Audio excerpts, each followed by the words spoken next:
Before we dive in, a quick note. You might notice that certain product names in this video have been edited or dubbed.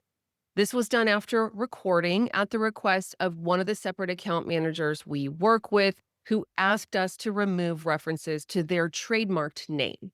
While the terminology has been adjusted, the strategy and insights we're discussing remain the same. Throughout this video, we'll refer more generally to tax-aware long-short, separately managed accounts, or SMAs. It is worth repeating, leverage works like a multiplier. If things go well, your gains are bigger. If things go badly, your losses are bigger.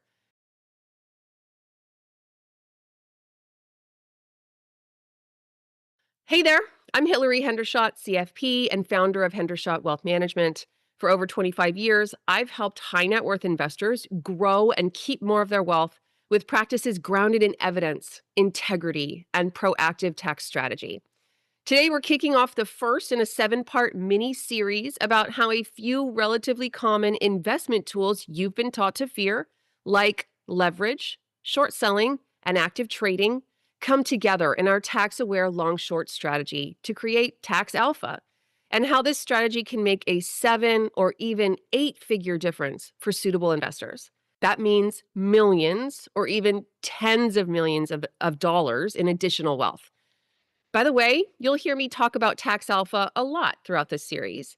Tax alpha means higher net returns that don't come from investment performance, but from smart tax strategy. Now, before we go any further, I do want to mention that my team does not prepare taxes, and the clients with whom we use the strategies inside our ultra tax efficient wealth management suite do need to have a professional tax preparer, a CPA or an EA. We collaborate with that professional to make sure the tax-aware planning we do from our side is incorporated into our clients' returns. We're starting here in video 1 of this series with one of the most misunderstood tools in finance, leverage. What is it? When is it smart? When is it dangerous? And how can you use it to build wealth without putting your financial life at risk? Let's get into it. Financial leverage is when you use borrowed money instead of your own to invest or make a purchase. It shows up everywhere, and you've probably used it in your own life already. For example, a mortgage to buy a house, a loan to start a business, or margin in an investment account. The idea is simple. If the total return on what you earn is greater than the cost of borrowing, you come out ahead. But, and this is important, leverage multiplies everything. Gains, yes, but also losses. Not all leverage is created equally, so let's talk about what makes the two types different. Starting with low-risk leverage, such as a fixed-rate mortgage on a home you can comfortably afford, a business loan backed by predictable cash flow, or using leverage in an investment strategy that is rules-based and risk-managed. If you've ever taken out a mortgage, you've used leverage. Consider a 30-year fixed mortgage on a home you can comfortably afford. A $200,000 down payment on a $1 million home uses 4x leverage, meaning you've invested $200,000 of your own money and borrowed the remaining $800,000. If the home goes up in value, you benefit not just from the growth on your original $200,000, but on the full $1 million asset. If the value of the home declines, the loss applies to the full $1 million as well. A 10% decline on a $1 million asset is $100,000, but $100,000 is half of your original $200,000.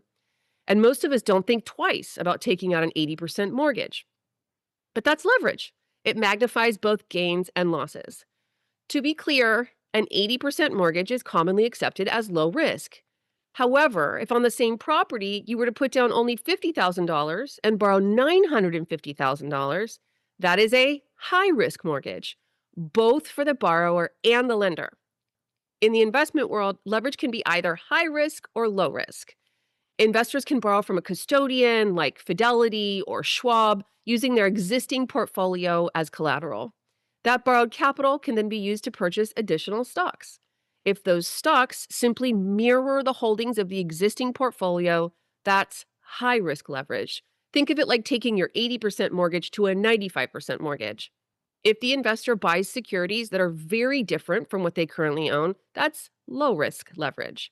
That would be like adding a bond fund to your S&P 500 index fund portfolio. Low risk leverage gives you access to more resources. You'll pay the interest rate to borrow, and you are taking some risk. But it's very manageable risk. The most risky kind of leverage amplifies your existing exposure, which means when things go wrong, they can go really wrong. Other types of high risk leverage include borrowing against your home to invest in crypto, or taking out margin loans to chase short term stock swings. If the investment tanks, now you don't have your original investment, but you still owe the money. That's where things get dangerous. It is worth repeating. Leverage works like a multiplier. If things go well, your gains are bigger. If things go badly, your losses are bigger. Used wisely, leverage is a wealth building tool. Used carelessly, it's potentially a wrecking ball. For example, let's say you hold a large position in your company's stock, but you don't want to sell it and trigger a big tax bill. By using leverage, borrowing against that position, you can access liquidity today without having to sell. But this is like taking your mortgage from 80% to 95%. Your company's stock and your career are likely to move together. By adding leverage, you double down on this risk. Do you really want to increase the odds that your job and your portfolio tank at the same time? There's a better way, and that's using the tax-aware long-short strategy within our ultra tax-efficient wealth management offer. Prudent leverage is when you use the right amount for the right purpose. So we've all seen what happens when leverage goes bad. Think about the 2008 housing crisis and the collapse of Lehman Brothers, or years later, the collapse of Silicon Valley Bank. In both cases, the firms that ended in disaster borrowed heavily. In Lehman's case, $32 to $1. And in Silicon Valley Bank's case, $12 to $1 to amplify their market bets. And when those bets failed, so did the banks. In contrast, our tax-aware long-short strategy borrows between 50 cents and $2 for every $1 of client equity. That's half the leverage of a typical mortgage. It's like putting down a 50% down payment.